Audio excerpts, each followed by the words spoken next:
Magandang gabi po ng pananalangin sa inyo mga kapatid. Yan po sa Maggiuro Christian Church para po sa ating pulong panalangin sa pag-aaral po natin ng salita ng Panginoon ay ating pong ipagpapatuloy na meron pong kinalaman pa rin sa paksa nating ang buhay sa iglesia.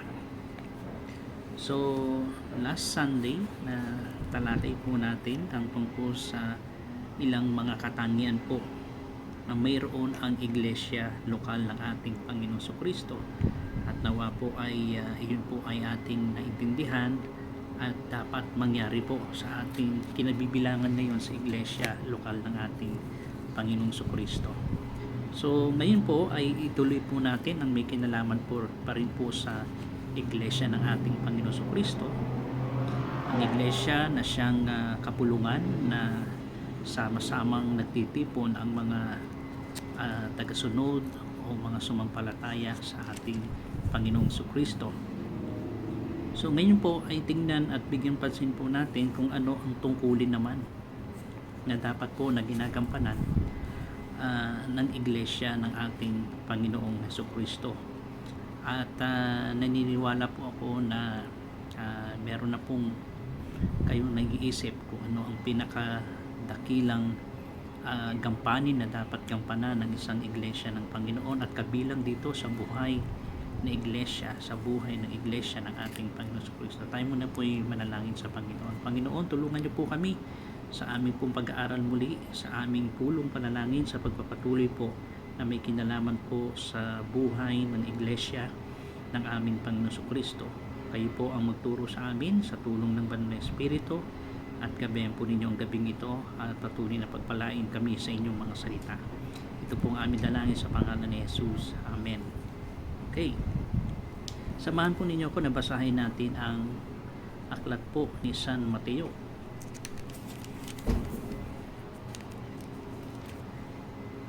Okay, dito po sa Mateo 28, talatang 19 at 20. Matthew chapter 28 verse 19 and 20. Ito po ang sabi po ng Biblia. Kaya't sa paghayo ninyo, gawin ninyong alagad ang lahat ng mga bansa. Bautismuhan ninyo sila sa pangalan ng Ama, ng Anak at ng Espiritu Santo, at turuan silang sundin ang lahat ng mga bagay na inuutos ko sa inyo, at narito ako'y kasama ninyong palagi hanggang sa katapusan ng panahon.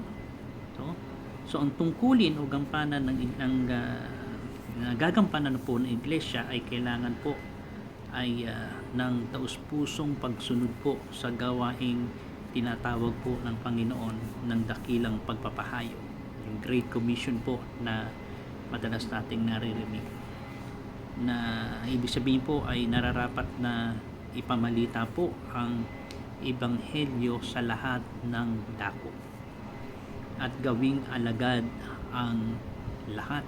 Yan po ang sabi at inuutos ng Panginoon sa atin bilang isa sa mga kabilang po sa kanyang katawan o sa kanyang iglesia. Ang dalin po natin at gampanan, ang tungkulin po natin na sundin ang dakilang pagpapahayo ng Panginoon at gawing alagad ang lahat ng mga tao. Yun po ang pinakadakilang tungkulin po natin. Hindi po ito gawain lamang o tungkulin lamang ng mga pastor o mga matanda sa iglesia o mga leader na tinatawag sa iglesia, kundi ang bawat isa na kabahagi po at sangkap sa katawan ng ating Panginoon Kristo at siya ang ulo, ay dapat po ay ginagawa ang tungkuling ito. Ipinahayag po natin, ibinabalita, ibinabahagi sa mga tao ang tungkol sa ebanghelyo o mabuting balita ng ating Panginoong Jesucristo. Kung natatandaan po natin mula po sa aklat ng Gawa nung araw po ng Pentecostes, na alam natin ipinangako ng Panginoon sa kanyang mga alagad na kapag alis niya at pagbalik na sa Ama ay meron pong susuguin siya rito upang sa atin ay tumulong, mag-comfort, no, at gagabay sa atin at magbibigay ng kapangyarihan sa ating buhay. Walang iba kundi ang banal na Espiritu na kanyang pinangakong ibibigay niya, ipadadala ng Ama para sa kapalit ng ating Panginoon Kristo sa kanyang pag-alis at pagbalik sa Ama. Samahan po ninyo ko sa aklat ng Gawa, Kabanatang 2. At isa sa katunayan po na talaga nung ang banal na Espiritu ay nanahan na sa mga alagad o sa mga mananampalataya sa ating Panginoon Kristo, ang isa sa ginagawa ng banal na Espiritu sa atin ay bigyan tayo ng kapangyarihan, bigyan tayo ng lakas, bigyan tayo ng tapang, at gabayan tayo upang gawin ang dakilang pagpapahayo ng Panginoon upang maibahagi natin ang mabuting balita ng kaligtasan. Sabi rito sa Gawa, actually po ito yung unang pagbabahagi na ginawa ni Simon Pedro upang ibahagi po ang dakilang pagpapahayo, ang ebanghelyo ng ating Panginoon Kristo. At dito nakikita natin talaga ang kapangyarihan ng Banal na Espiritong gumabay sa kanila at tumulong upang ipakita kung gaano ang kapangyarihan ibinigay ng Diyos sa atin upang tayo ay bigyan ng lakas at tapang upang ito ay ating dalhin at ibahagi ang mabuting balita ng kaligtasan. Gawa, Kabanatang 2. Actually, simula po ito sa talatang 14 hanggang sa katapusan po ng Kabanatang 2 sa verse 42, no? At sabihin ko na lamang po yung pinaka-sermon dito ni Apostol Pedro sa mga kapwa niya, mga Hudyo. Basahin na lamang po natin ang Kabanatang 2 ng Gawa sa talatang 22 hanggang 24. Parang ibuod na lamang po natin kung ano ang nilalaman ng kanyang pangangaral po sa kanyang mga kapwa Hudyo na may kinalaman po at tungkol sa ating Panginoon Kristo sa nangyari sa kanya at sa napakagandang balita na ibinabalita niya sa kanyang mga kababayan. Ito po ang sabi ng Gawa 2, talatang 22 hanggang 24. Kayong mga Israelita, pakinggan ninyo ang mga salitang ito. Si Jesus na taga Nazaret, isang lalaking pinatunayan ng Diyos sa inyo sa pamagitan ng mga gawang makapangyarihan, mga kababalaghan at mga tanda na ginawa ng Diyos sa pamagitan niya sa gitna ninyo na gaya ng nalalaman ninyo. So binalikan dito ni Simon Pedro, ni Apostol Pedro, sa kanyang mga kababayan na lantaran at alam na alam nila nung nasa lupa ang ating Panginoon Kristo sa kanyang pagmiministeryo ay gumawa siya ng napakaraming kamangamanghang mga gawa, himala, kagalingan sa mga sakit, no? At talagang mamamangha ang marami kapag ito ay nasaksihan ang kanyang mga ginawa at hindi po lingid ito sa kanyang mga kababayang Hudyo, no, na kung paanong pinatunayan ng Diyos sa inyo sa mga magitan ng mga gawang makapangyarihan at kababalaghan at mga tandang ginawa ng Diyos sa pamagitan sa gitna ninyo na gaya ng nalalaman ninyo. Alam na alam ninyo kung ano ang mga ginawa ng ating Panginoon Kristo. Verse 23, siya na ibinigay sa takdang pasya at paunang kaalaman ng Diyos ay inyong ipinako sa krus at pinatay sa pamagitan ng kamay ng mga makasalanan.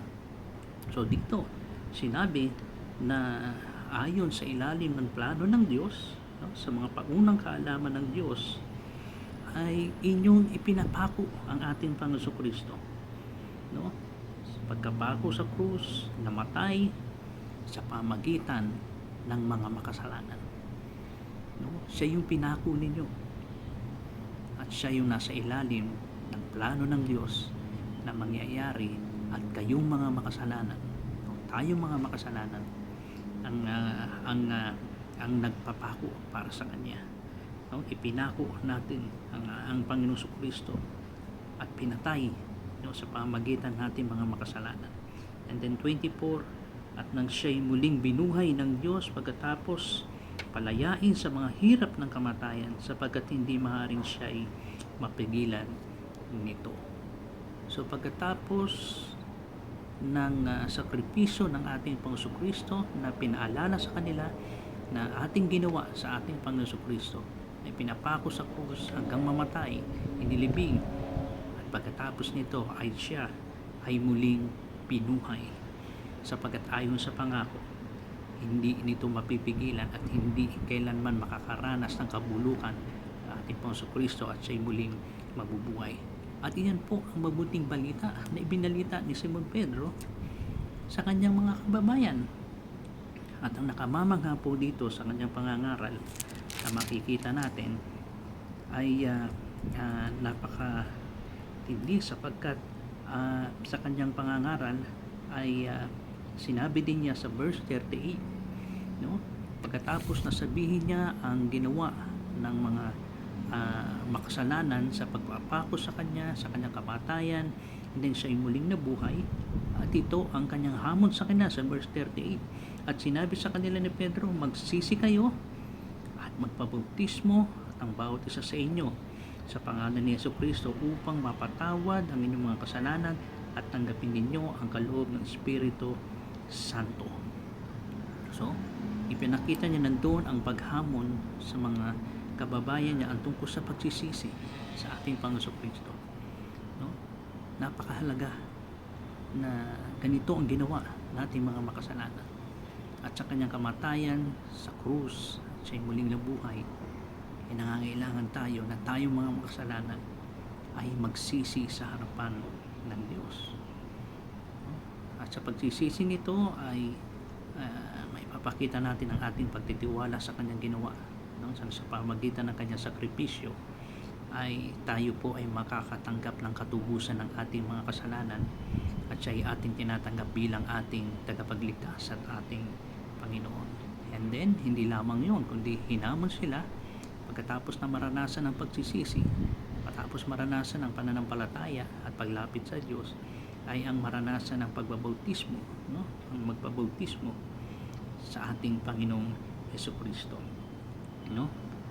Pagkatapos ng pagtitiwala, kasunod ay ang pagpapakita ng ating pagsunod sa pamagitan ng pagpapabautismo para sa Kanya.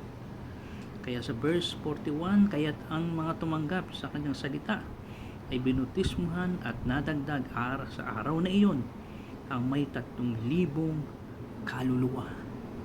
Imagine po ninyo yun, ano?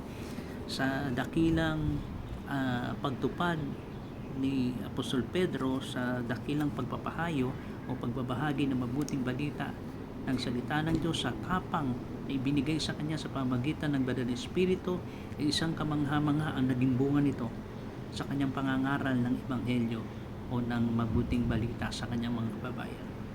Sa paghamon sa kanila na sila magsisi at lumapit sa ating Panginoong Kristo, no, bilang Panginoon at sariling tagapagligtas at sumunod sa tawag ng bautismo. Pagkatapos noon, ilan daw po ang mga tumanggap sa salita ng Panginoon? Ilan daw po ang mga sumampalataya sa Panginoon? Ilan daw po pagkatapos na sila'y magtiwala, inabautismuhan sa pangalan ng Panginoon? Ang sabi rito ay 3,000 kaluluwa. Ganyan po kadakila at kapangyarihan ang binibigay ng Diyos na kapangyarihan sa ating mga sumampalataya sa Panginoon sa bahagi ng kanyang iglesia na ibinigay sa atin ang tagubilin upang gawin natin ang dakilang pagpapahayo, pangangaral sa lahat ng mga tao ng tungkol sa ating Panginoon Kristo. 3,000 kaluluwa.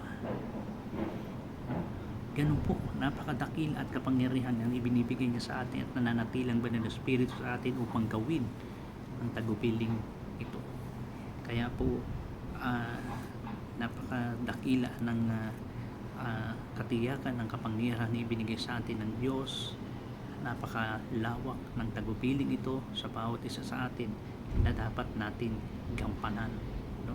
Kaya pinupuri po natin ang ating Panginoon sa kanyang kapangyarihan, sa kanyang lakas upang ang tagupiling ito'y magawa natin na hindi imposible, no? ang tagubiling ito na ibinibigay niya sa bawat isa sa atin. Kaya malaking tanong po sa atin ngayon, mga kapatid, ay ang tungkulin bang ito ng dakilang pagpapahayo ng Panginoon Kristo sa kanyang iglesia na kinabibilangan natin ngayon ay isa po ba tayo sa tutugon sa tawag ng Panginoon upang makiisa sa tawag po at ng tagubilin ng pagganap sa dakilang pagpapahayong sinasabi ng Panginoon?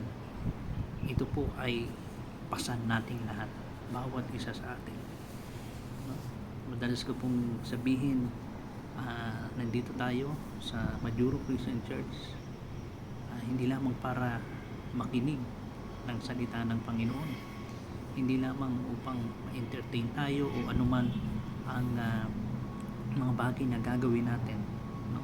Kundi napakahalaga ng bawat isa sa atin, sapagkat bilang isang sumampalataya at nakaranas po ng pagpapatawad at pagtubos ng Diyos sa ating mga kasalanan at nagkaroon ng katiyakan ng buhay na walang hanggan na ibinigay sa atin ng ating Panginoong Kristo sa pamagitan ng pananampalataya natin sa Kanya, tayo susunod sa tawag ng tagubilin ng dakilang pagpapahayo. Kabilang ang bawat isa sa atin upang atin pong gampanan at gawin ang tawag po ng ating Panginoong Kristo, no? At naniniwala po ako na ito ay atin ang napag-aralan ang tungkol sa pagbabahagi ng salita ng Panginoon. Ang Diyos ay gumagawa, kumikilos sa ating kalagitnaan sa iba't ibang mga pagkakataon na madalas na gagamitin niya tayo sa bawat tao upang sila'y ating lapitan, sabihan, paalalahanan at magbahagi ng tungkol sa mabuting balita ng Ebanghelyo ni Kristo para sa kanilang kaligtasan. Sabi nga na lagi kong inaalala ang sinabi ni Apostol Pablo sa Roma 1:16, no? Sa Roma 1:16. Ang sabi sa Roma 1:16, ating pong babasahin ay ito: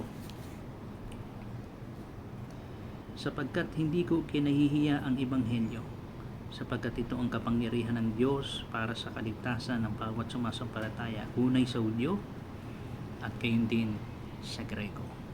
Madalas ito ang ating dahilan, nahihiya tayo, wala tayong kaalaman, at dito si Pablo, ang lagi niyang iniisip ay ito lamang, no, ang kaparaan ng Diyos na para sa ikaliligtas ng mga taong maaaring makinig ng Ebanghelyo, ay ang hindi niya ikahiya ang bagay na ito, sapagkat ito ang kaparaanan ng Diyos na kapag naunawaan nila sa biyaya ng Panginoon ang mabuting balita ng kaligtasan ng Ebanghelyo ni Kristo, ay ito ay magiging daan upang sila ay makakilala sa Panginoon at lumapit bilang Panginoon at sarili lang tagapagligtas sa ating Panginoon Kristo.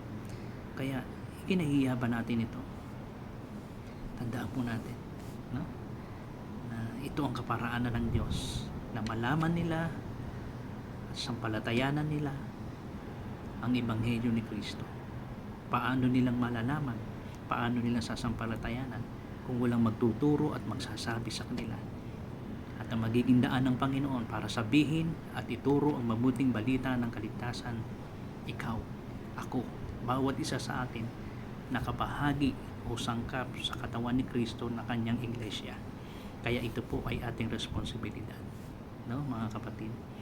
At mga kasama natin sa trabaho, kasama sa eskwela, kasama sa opisina, kaibigan, sino pa man sila, bawat pagkakataon na ibinibigay ng Diyos sa atin, na maaaring sinasabi ng Diyos sa atin, o ng Santong Espiritu na nasa atin, lalapitan natin sila, sabihan natin sila ang tungkol kay Kristo. At sana tulong-tulong at sama-sama tayo nagagampanan natin ang tungkuling iniwan ng Panginoon sa kanyang iglesia lokal, ang gampaning sabihin at dalhin ang dakilang pagpapahayo na inuutos ni Kristo para sa atin. At napakaganda ng kanyang pangako, di ba? Na lagi nating isipin, huwag tayong matakot, at bibigyan niya tayo ng lakas, ng kapangyarihan sa pamagitan ng Banal na Espiritu. At ang sabi pa niya rito, no, sa ating paghayo upang sabihin at ipangaral ang mabuting balita ng ating Panginoon sa huling talata ng Mateo 28:20. At narito ako'y kasama ninyong palagi hanggang sa katapusan ng panahon. Yun po yung pangako niya sa atin. No? Sa bawat pagkakataon sa ating pangangaral ng salita ng Panginoon, siya'y ating kasama. Hindi niya tayo iiwan hanggang sa katapusan ng panahon. Tayo po'y manalangin. Panginoon, salamat po sa muling sa pagbabalik-aral namin ng tungkulin at kampanin ng inyong iglesia lokal, ang ipangaral ang mabuting balita ng kaligtasan. Sana po, Panginoon, ay gampanan namin ang bagay na ito niniutos mo sa amin, sapagkat ito ang inyong utos at kayo'y aming Panginoon na dapat namin sundin ng buong puso. Umaasa kami, Panginoon, gamitin mo ang Majuro Christian Church, ang bawat kabahagi sa inyong iglesia lokal na magsasalita, magsasabi ng tungkol sa mabuting balita ng kaligtasan. Ang Ebanghelyo ni Kristo ay dalhin namin sa bawat tao. Gamitin po ninyong bawat isa, bigyan ng lakas at bigyan ng karunungan upang ang tungkuling ito ay aming pong magampanan. Pinupuri ka namin, pinasasalamatan. Sa gabing ito ay patuloy namin pinapapasalamat ang pagkakataon upang kami dumulog sa inyo sa lahat ng aming mga panalangin na alam namin ayon sa inyong kalooban ay gagawin po ninyo ang mga bagay na ito. Salamat po, ingatan ang bawat isa at salamat sa kabutihan, pagpapala, pag-iingat at pagsama po ninyo sa amin. Patuloy po na ikaw ay aming niluluwalhati at pinasasalamatan sa matamis sa pangalan ni Kristo Jesus. Amen. Magandang gabi po sa inyo, mga kapatid. Magkita-kita po tayo sa linggo sa ating pagsamba para sa Kanya. Pagpalain po tayo ng Panginoon. Salamat po.